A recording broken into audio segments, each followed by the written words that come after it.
இல்லை வைஃபைல வந்து அதை ஹேக் பண்ணி கொடுக்குறோம். அது எப்படி நடக்குதுன்னா, WPSன்னு சொல்லிட்டு ஒரு வல்னரபிலிட்டி ஒன்று இருக்குது. அது WPSன்றது ஒரு பின் கான்செப்ட். அந்த பின்னை நம்ம ஹோல்ட் பண்ணாக்கா ஒரு ரவுட்டரில் இருக்கிறது நம்ம ஃபோன் வந்து இப்போ WPS அவைலபிளாக இருக்கிற ரவுட்டர் கூட கான்ஃபிக் ஆகிடும், பாஸ்வேர்ட் போடவே தேவையில்லை.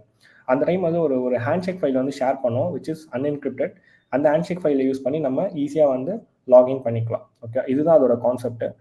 அந்த WPS பின் வந்து டிஃபால்ட்டாவோ இல்லை யாருன்னா சில பேர் அழுத்திட்டு அதை மறந்து வச்சிருக்கலாம், அதனால அந்த அப்ளிகேஷன் வந்து ஈஸியாக கிராக் பண்ணுது. ஸோ எல்லா வைஃபையுமே வந்து நம்மளால ஈஸியாக ஹேக் பண்ண முடியாது. ஓகே, ஸோ வைஃபை ஹேக் பண்ணுறதுக்கு அப்ளிகேஷன் மட்டும் போதுமான்னு கேட்டிங்கன்னா கிடையாது. நமக்கு வைஃபை ஹேக் பண்ண டெஃபினட்டாக we need some hardwares. Okay, அதுக்கு வந்து சம் ஹைரட் like both 2.4 GHz and 5 GHz support பண்ணுற டுவல் பேண்ட் சப்போர்ட்டோட இருக்கிற ஒரு வைஃபை ஹார்ட்வேர் தேவை. அது பேக்கெட் மோடும் இன்ஜெக்ட் பண்ணணும், மானிட்டர் மோடும் சப்போர்ட் பண்ணணும். ஸோ விச் மீன்ஸ் வைஃபைல இருக்கிற நிறைய பேக்கெட்ஸ் எல்லாம் சென்ட் ஆகும், எல்லா டேட்டாஸும். அந்த பேக்கெட்ஸ் எல்லாம் வந்து விஷுவலைஸ் பண்ணி பார்க்குற